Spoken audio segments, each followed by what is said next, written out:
दोस्तों, welcome to लक्ष्य IAS academy. लक्ष्य आईएएस अकेडमी में आपका अपना दोस्त विवेक कुमार आप सबों का हार्दिक स्वागत करता है। तो आइए आज हम झारखंड का एक विशेष चैप्टर जो झारखंड का जनजातीय परिचय है उसके बारे में अध्ययन करेंगे, ठीक है, और मैप के सहारे इसका अध्ययन करेंगे। तो देखिए दोस्तों, जैसा कि हम जानते हैं कि झारखंड जो है जनजातियों के संख्या में या जनजातियों की स्थिति में बहुत अहम योगदान रखता है, जिसका कि देश में स्थान चौथा है। जनजातियों की संख्या के दृष्टिकोण से देखें तो झारखंड का देश में स्थान चौथा है।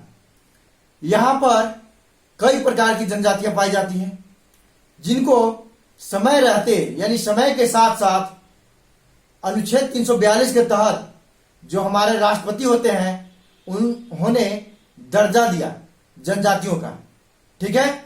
तो कौन कौन सी जनजातियां हैं, कितनी जनजातियां हैं, ठीक है, और कब कब दर्जा इनको प्राप्त हुआ, इन सभी चीजों के बारे में हम अध्ययन करेंगे।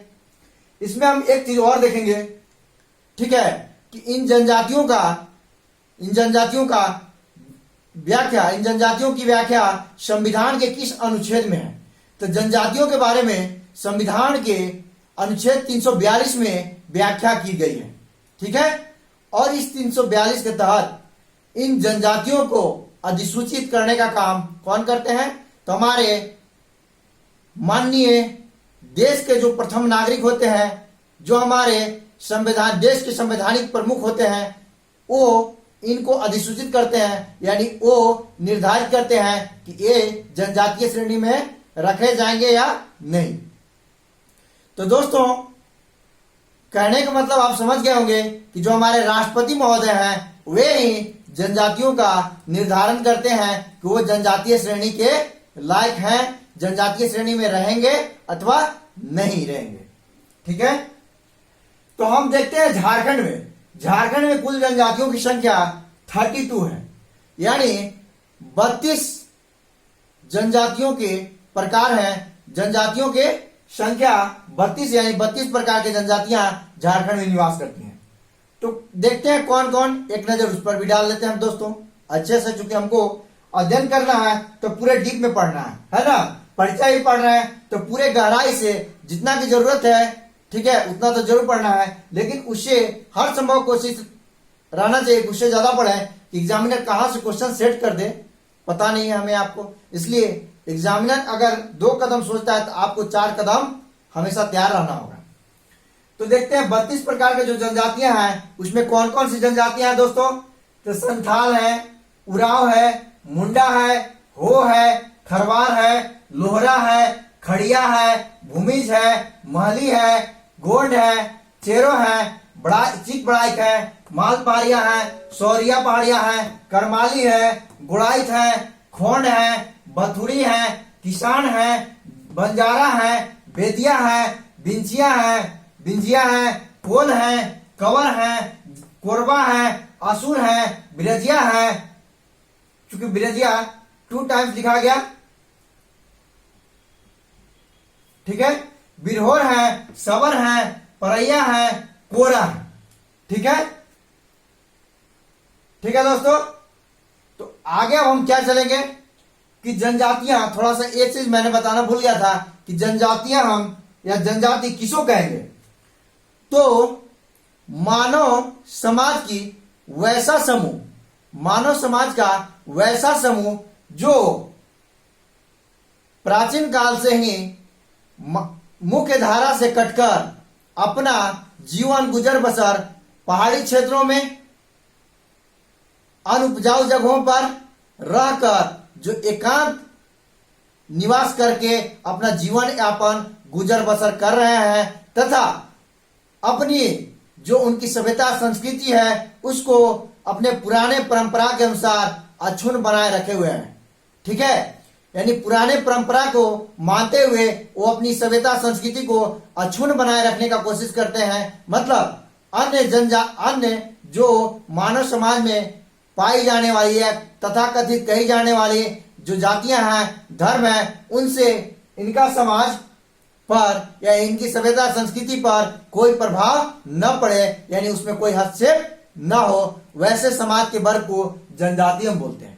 ठीक है, दूसरे शब्दों में हम फिर कह दें कि समाज जो मानव जाति का एक वैसा संवर्ग जो समाज से, जो मुख्य धारा से कटकर खास करके जंगल क्षेत्र में निवास करती है तथा वह अपनी सभ्यता और संस्कृति को समाज के अन्य वर्गों से अछूत बनाए रखी है, उसे हम जनजाति कहेंगे। ठीक है दोस्तों, क्लियर हो गया होगा।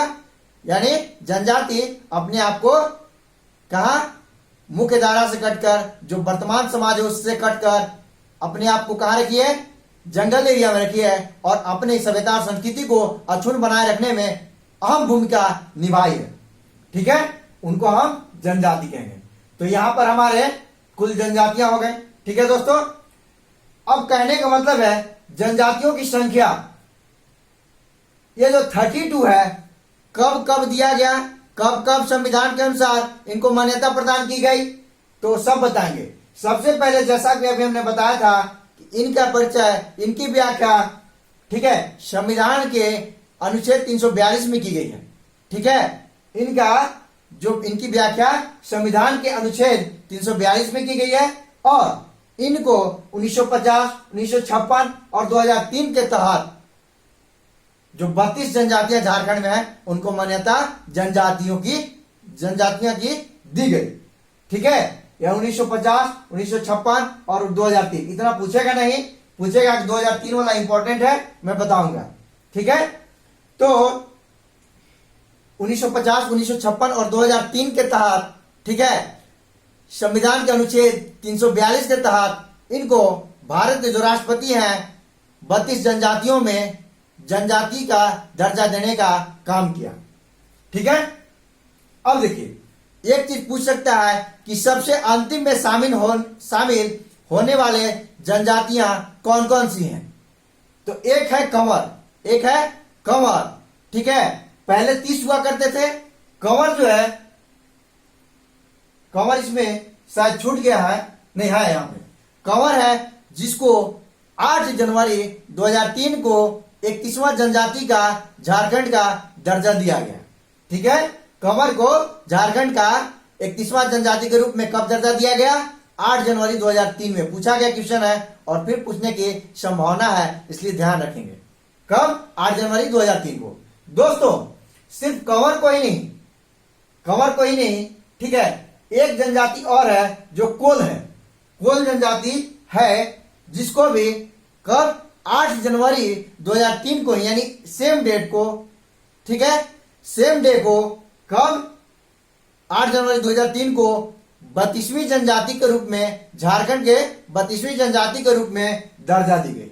यानी 31वीं जनजाति पूछेगा तो कंवर और 32वीं जनजाति पूछेगा तो कोल को 8 जनवरी 2002 को दर्जा जनजाति के रूप में दिया गया। ठीक है दोस्तों, अब देखिए, जो इतना जनजाति, जो 32 जनजाति हैं, इन्हीं को 32 जनजातियां हैं, इन्हीं में से 8 को क्या कहा गया, इन्हीं में से 8 को क्या कहा गया, आदिम जनजाति कहा गया। इनको क्या कहा गया, आदिम जनजाति। तो आदिम जनजातियां क्या है भाई, तो आदिम जनजातियां और इनसे भी हटके जो जनजाति है, अनुसूचित जनजाति, क्या पढ़ रहे हैं, जनजाति जो पढ़ रहे हैं इनको अनुसूचित जनजाति बोलते हैं।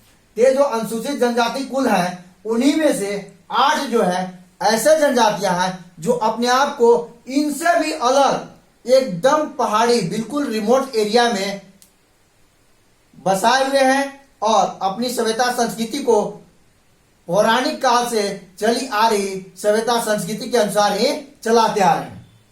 तो इनमें से कौन कौन है दोस्तों, तो याद रखिएगा, सबर, कोरबा, बिरजिया, बिरोर। सबर, कोरबा, बिरजिया, बिरोर, असुर, परैया, सोरिया पहाड़िया, माल पहाड़िया।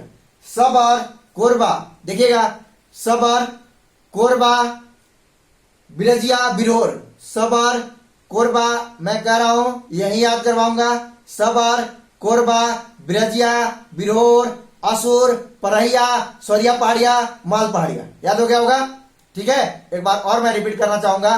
सबर, कोरबा, बिरजिया, बिरोर, असुर, परहिया, सौरिया पहाड़िया और माल पहाड़िया, ये 8 अनुसूचित आदिम जनजातियां क्या है?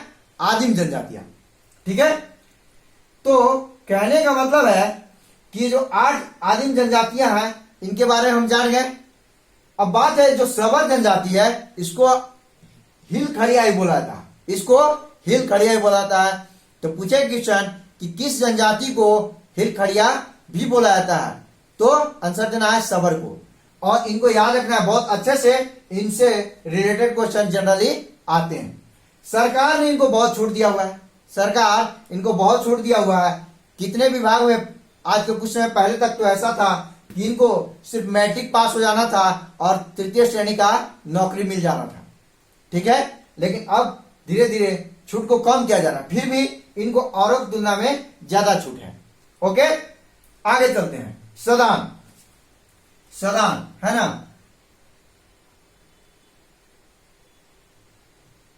सदान। देखिए दोस्तों, अभी तक हमने 2 प्रकार के जनजातियों के बारे में पढ़ा। अब एक और जाति, एक और मानव संवर्ग है जिसको हम सदान बोलते हैं, जो सदान बोला जाता है। ठीक है, अब सदान है क्या भाई? तो ठेठ भाषा में समझिए कि सदान मूलतः जो हिंदू धर्म के लोग हैं, हिंदू धर्म के लोग, वे लोग अपने आप को सदान मानते हैं। कहा जाता है कहीं कहीं पर कि ये यहाँ के मूल जनजाति है ये, लेकिन यह क्या है, यह स्पष्ट नहीं है। ठीक है, यह संदेहास्पद रूप में अभी भी बना हुआ है। और सदान कहा जाता है कि सदान ही यहाँ के मूल जनजाति है, यानी इनके आने से पूर्व से यहाँ सदान लोग रह रहे हैं। ठीक है, तो सदान के बारे में अब हम आगे देखते हैं। दोस्तों, सदान 2 शब्दों से बना हुआ है, सद प्लस आन, सद जोड़ आन, है ना, सद जोड़ आन, 2 शब्दों से मिलकर बना हुआ है। ठीक है क्या दोस्तों? तो देखिएगा, ये जानिए कि सद का अर्थ होता है बैठना या विश्राम करना या बस जाना। ठीक है, तो ऐसे लोग जो यहाँ बैठे हुए थे या बसे हुए थे उन्हें ही सदान बोला गया। यानी क्वेश्चन पूछेगा कि झारखंड का सबसे प्राचीन समाज कौन सी है?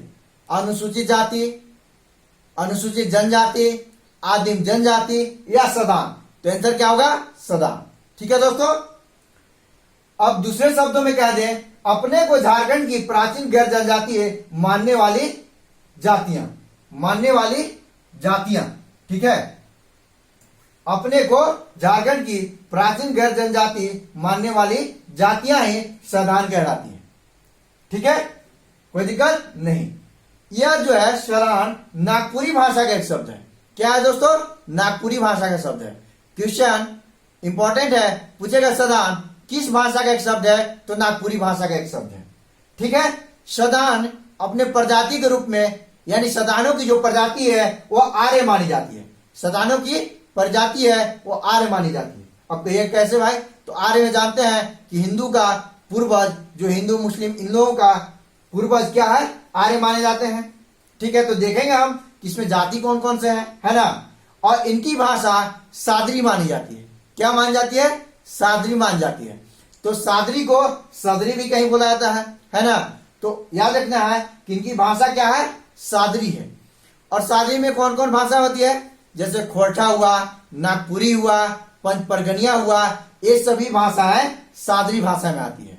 कुरमाली हुआ, है ना, ये सब जितने हैं ये सब सादरी भाषा में आते हैं।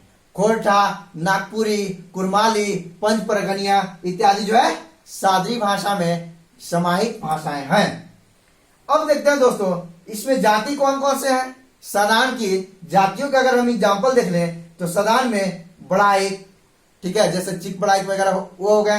धानुक एक जाति है, जानते हैं, जैसे ब्राह्मण, राजपूत, माली, तेली, कुम्हार, बनिया, डोब, चमार, दुसार, ठीक है, ठाकुर, तेली, सब ये सब जो है क्या है? सदान जाति के लोग हैं। ठीक है ना, इस तरह से ये सभी सदान जाति के लोग हुए। तो यहाँ के मूलवासी किनको माना जाता है? सदान को। यहाँ के मूलवासी किनको माना जाता है? सदान को। अब आगे चलते हैं दोस्तों, जनसंख्या के दृष्टिकोण से, जनसंख्या के दृष्टिकोण से कुल जनजातियों की संख्या कितनी है? किसका हम बोल रहे हैं? जनजातियों की संख्या। तो जनजातियों की संख्या, हाँ एक चीज और बताना भूल गए, सदान में देखिए, सदान में कौन कौन से धर्म हो जाएंगे? तो इसमें हिंदू भी हो जाएंगे, मुस्लिम धर्म वाले भी हो जाएंगे, बौद्ध भी हो जाएंगे, जैन भी हो जाएंगे, है ना। और सदान लोग पहले आज के 300 वर्ष पूर्व जैन धर्म को मानते थे। क्या मानते थे? जैन धर्म को। Most of the population Jain धर्म को मानने वाली थी, ठीक है। लेकिन अभी सभी संवर्ग के लोग, जैसे हिंदू धर्म के भी लोग, ठीक है, मुस्लिम धर्म के भी लोग, सिख धर्म के भी लोग और ईसाई धर्म के भी लोग, ये सब सदान कैटेगरी में आ जाएंगे। जनसंख्या की बात करते हैं किनकी? अनुसूचित जनजातियों की। अनुसूचित जनजातियों की जनसंख्या तो 46,45,042, 46,45,042, 46, 45, 42 याद तो रखिएगा, सॉरी 86,45,042, 86,45,042। तो 86,45,042, 86,45,042, 86,45,042 याद रखिएगा। अगर इनका हम क्या करें, अगर इनका परसेंटेज के दृष्टिकोण से देखें तो कितना है जनसंख्या? 26.2%। कितना है दोस्तों? 26.2%, है ना। किसका? अनुसूचित जनजातियों की, जो हमारे यहाँ पे 32 बताए, इनकी जनसंख्या कितना है? झारखंड की कुल आबादी का 26.2%। कितना है? 26.2%। एक चीज और बता दें कि जितनी भी जनजातियां हैं झारखंड के 24 जिलों में, सब तो नहीं लेकिन झारखंड के 24 जिलों में जनजातियां पाई जाती हैं। कोई वैसा जिला नहीं है जो जनजाति विहीन है, ठीक है। आदिम जनजातियों की संख्या आप कहें तो आदिम जनजातियां जो यहाँ 8 हैं, कौन? सबर, कोरबा, ब्रजिया, बिरोर, असुर, परैया, सौरिया पहाड़िया, माल पहाड़िया। इनकी जो जनसंख्या है कितना है? 1,92,425, 1,92,425, जो कि परसेंटेज के दृष्टिकोण से देखें, यानी झारखंड की जो कुल आबादी 100% है उसमें कितना है? तो 0.72%। कितना दोस्तों? 0.72%, ठीक है। अब देखिए दोस्तों, इतना तो हो गया, लेकिन एक चीज अभी छूट रहा है। क्या? कि अपने को उच्च हिंदू मानने वाली जनजातियां, इसी में से ये जो जनजातियां हैं इसमें से कुछ हैं जो अपने को उच्च हिंदू मानते हैं। और उच्च किसको मानते हैं? राजपूत समुदाय को, जिनको राजपूत समुदाय में रखा, जो राजपूत कैटेगरी है हिंदू धर्म में, उसमें ये लोग अपने आप को गिनती करते हैं। तो वो लोग कौन कौन है? बथुड़ी हैं, बेदिया हैं, बिंजिया हैं, चेरो हैं और खरवार हैं। बथुड़ी, बेदिया, बिंजिया, चेरो और खरवा, ठीक है दोस्तों। तो चूंकि देखिए वीडियो बड़ा हो रहा है, इसलिए हम वीडियो को, इस पार्ट को हम यहीं पर समाप्त करेंगे और नेक्स्ट हम ये चीज सारे और बता रहे हैं नेक्स्ट वीडियो में, ठीक है। तो नेक्स्ट वीडियो में हम मिलते हैं। इसके पहले हम एक चीज जरूर बोलेंगे कि चैनल को अगर सब्सक्राइब नहीं किया है दोस्तों, तो चैनल को जरूर सब्सक्राइब कीजिएगा और बेल बटन पर जाकर ऑल वाला ऑप्शन को क्लिक कर दीजिएगा, ताकि मेरे द्वारा जितना भी अप टू डेट अपलोड किए जाएंगे सबसे पहले आप पा पाएंगे, ठीक है। और अच्छा लगेगा तो कमेंट बॉक्स में जाके कमेंट जरूर कीजिएगा कि अच्छा लगा या नहीं, ठीक है। और अगर कुछ सुझाव होगा तो भी अपना सुझाव कमेंट बॉक्स के माध्यम से दीजिएगा, ठीक है। और वीडियो अच्छा लगे तो लाइक भी कर दीजिएगा और मन लगाकर पढ़िए कि इस बार एक सीट जेपीएससी में अधिकारी के रूप में अपना तो सुरक्षित कर ही लेना है। मिलते हैं हम नेक्स्ट वीडियो में, तब तक के लिए धन्यवाद।